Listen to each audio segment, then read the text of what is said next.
sobre a mentira que o presidente Lula ele falou no dia 8 de janeiro, quando ele estava lá em São Paulo, falando que o PT nunca tinha se envolvido em nenhum tipo de depredação, de vandalismo.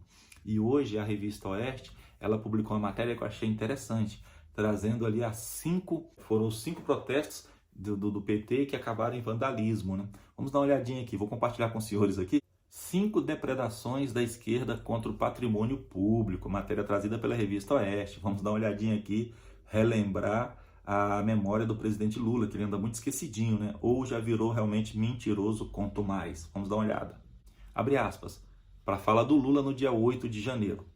Nunca vocês leram alguma notícia sobre um movimento ou partido de esquerda invadir o Congresso Nacional, a Suprema Corte ou o Palácio do Planalto, disse o presidente Luiz Inácio Lula da Silva ao anunciar a intervenção federal na Segurança Pública de Brasília no domingo 8 de janeiro. Os fatos, contudo, contradizem Lula. Diversas notícias registraram ações de grupos militantes de esquerda, como o Movimento dos Trabalhadores Rurais Sem Terra, MST, contra o patrimônio público. Vamos dar uma olhadinha agora nos episódios que envolveram os militantes do PT em depredação de prédios públicos. Invasão da esquerda ao Congresso Nacional em 2006. Em junho de 2006, durante o governo Lula, a Câmara dos Deputados foi invadida e depredada por integrantes do MST, comandados por Bruno Maranhão, uma das lideranças do ajuntamento. Quase 1.000 policiais foram deslocados para o Congresso, mas permaneceram do lado de fora do prédio. O prejuízo material foi de R$150 mil. Os responsáveis não foram culpabilizados. Olha aí como o sistema protege a militância esquerdista, né? Ela depredou lá as instalações do Congresso Nacional. Vamos para o próximo evento. Quebra no Itamaraty. Em junho de 2013, militantes de esquerda tentaram invadir o Palácio do Itamaraty, em Brasília, e promoveram um quebra-quebra com direito a incêndio no local. Olha, incêndio, pessoal. Entre outros manifestantes, havia trabalhadores indígenas, militantes do MST e MTST, comunistas e ativistas LGBT+. Os manifestantes entraram em confronto com a polícia. No interior do Itamaraty, 13 salas foram atingidas pelas chamas. Os principais alvos das manifestações, entre aspas, eram a Copa do Mundo, o então governador do Distrito Federal, Agnello Queiroz, PT, e o Congresso Nacional. Então, para que o senhor Lula, esquecidinho aí, falou que nunca o PT se envolveu em eventos de depredação, vandalismo, tá aí, relembrando, refrescando a memória do presidente Lula, né? Então, Congresso Nacional e Itamaraty foram alvos 2006, 2013, de vândalos do MST ligados ao PT, todos esses ligados ao PT. Vamos ver aqui outra ação deles. Manifestantes do MST tentaram invadir o Palácio do Planalto em 2014. Os manifestantes derrubaram barricadas de ferro que protegiam o Palácio do Planalto, mas foram contidos pelos policiais. O grupo de esquerda realizava uma marcha na esplanada dos ministérios, como parte da programação de seu 6º Congresso Nacional. O plano era entregar uma carta à presidente Dilma Rousseff, com reivindicações sobre a reforma agrária. Jaime Amorim, um dos integrantes do MST Nacional, disse que não havia intenção de enfrentar os policiais.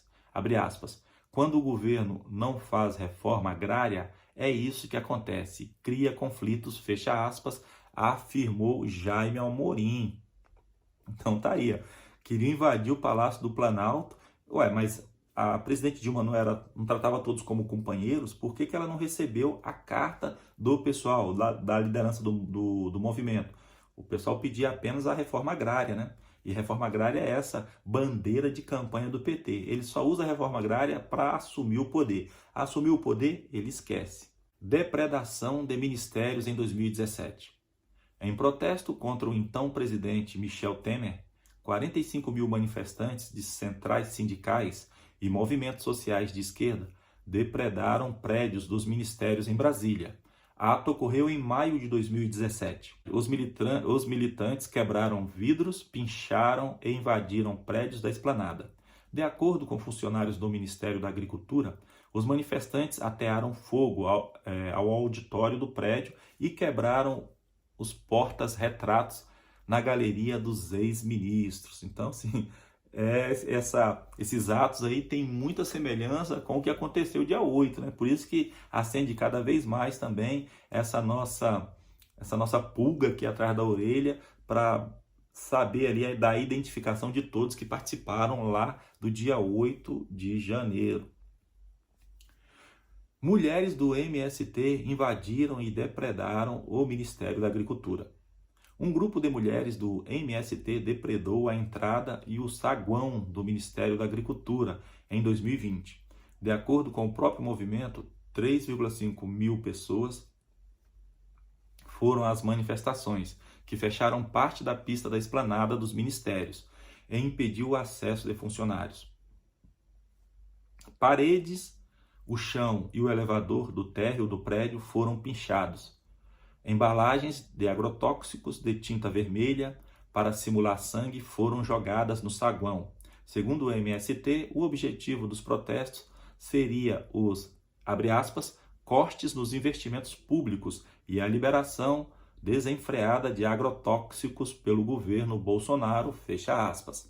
Então, pessoal, esses aí foram os 5 atos de vandalismo que militantes do PT realizaram ao longo dos últimos anos. Fatos esses que foi facilmente esquecido ou ignorado ou deixado de lado de maldade pelo presidente Lula no dia 8 de janeiro, quando ele já tinha, de uma forma muito estranha, um decreto de intervenção federal prontinho consigo lá em São Paulo.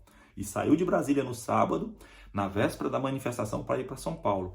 Chegando lá já tinha um decreto de intervenção federal prontinho para assinar. Ele deu aquela declaração falando que nunca não se lembrava de nenhum momento da história de ter visto o PT ou militantes do PT envolvidos em atos de depredação. E ninguém foi preso, ninguém foi responsabilizado, né?